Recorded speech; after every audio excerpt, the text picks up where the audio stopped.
cattle are loose in the Sauk County, and the sheriff is asking for your help in locating them. The Minnesota State Patrol has just released this report regarding a violent car crash that happened here along U.S. Highway 169 back in March. I'm Hayley Borich, and I'll tell you what's in this report coming up.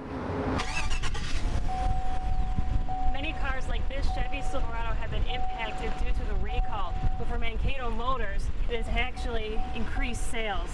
When many people went to sleep last night in New Ulm, the referendum did not pass, but this morning with the recount, the results have changed. According to Visit Mankato, the camp brings a whopping $5 million added dollars to the Mankato economy. 2.5 weeks every single night being full is fantastic. Restaurants, retail, and lodging bring in the most profit. We're just flooded every single day. A new bunch comes in and they depart the next day, and we keep welcoming back in. We have 80 rooms, and so we see hundreds of people here for training camp. Every year the Vikings come into town, we see a boost of about 20 to 25% in sales. Restaurants like Jake's Stadium Pizza look forward to the increase of business. They earn 25% of their yearly sales during the 3-week training camp. It's kind of like our Super Bowl every year. We look forward to it, and it's something we're excited about, and when it comes down to crunch time, we're ready to go. Last year brought the highest number of visitors to the Mankato area at 69,000 guests with more than 30 states. In Mankato, Hayley Borich, KEYC News 12. This morning, Forbes released its list of best small places for business and careers, with Mankato landing in spot number 3. It's really a spectacular designation to be ranked number 3 in the country as the best small places for businesses and careers.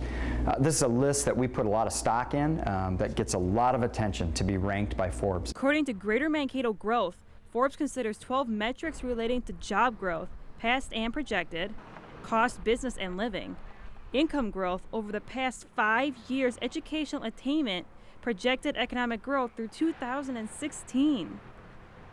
It's an acknowledgement of reasonable taxes, a great business environment, a community that fosters entrepreneurialism, business growth.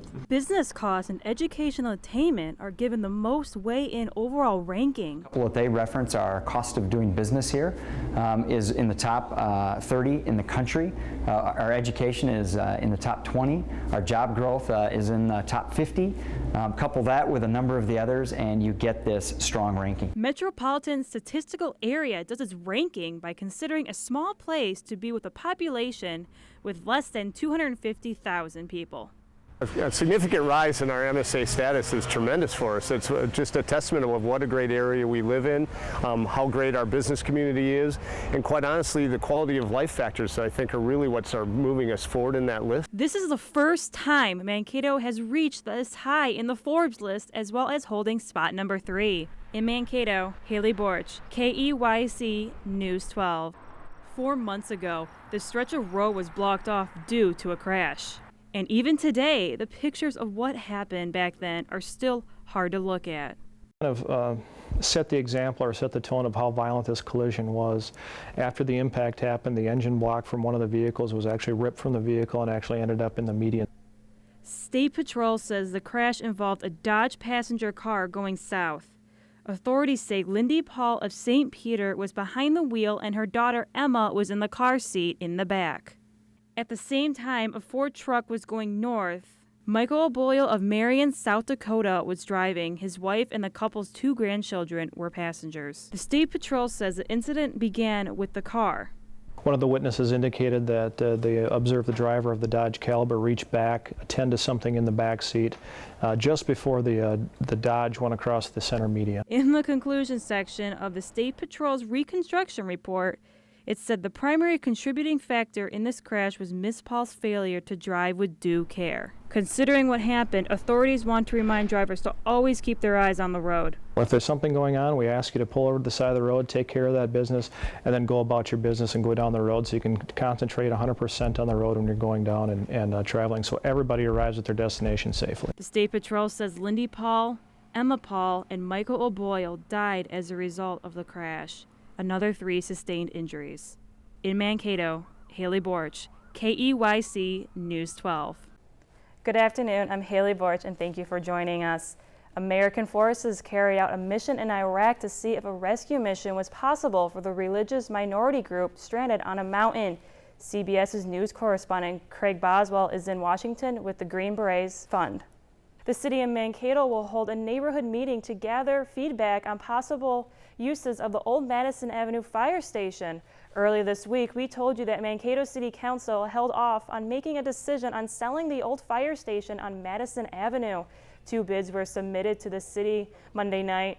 The St. Lawrence County Sheriff's Office says patrols are out searching for 7-year-old Delilah Miller and 12-year-old Fannie Miller. Officials issued an Amber Alert for the 2 girls after they were abducted around 7:30 p.m. Wednesday. Faribault County authorities and BCA exhumed the body of an unnamed woman murdered in the county back in 1980 in hopes of finally giving her a name.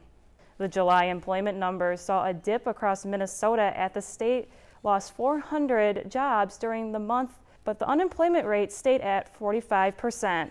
Greater Mankato Growth says the Mankato-North Mankato Metropolitan Statistical Area was not able to avoid the drop as the MSA experienced a 3.1% loss in jobs from June. They say that drop isn't alarming because it follows a seasonal pattern, and the MSA is still up 2.4% year over year. Tuesday's fatal accident along I-69 detour in St. Peter has prompted the Minnesota Department of Transportation to make several changes along the route. MnDOT is outfitting each intersection of the detour with signs alerting drivers that the signals have changed. There's also been an increased emphasis on speeding, with new speed limit signs posted along the detour and extra enforcement from both the St. Peter Police and the Nicollet County Sheriffs. MnDOT initially wanted to place the detour on Old Minnesota Avenue, but citizens and city leaders requested that it be moved around town. An Iowa drug developer says it has enough doses of a possible vaccine for the deadly Ebola virus to launch an initial round of human testing. Newling Genetics Chief Financial Officer Gordon Link says the timing of the trial is uncertain, but the company is receiving help from a number of sources to speed up the process. We just keep getting beautiful days around here as we look outside live on our carsoup.com Skycam. Tons of sun once again, but will we see rain soon? Meteorologist Jack Irfin is in next with your forecast.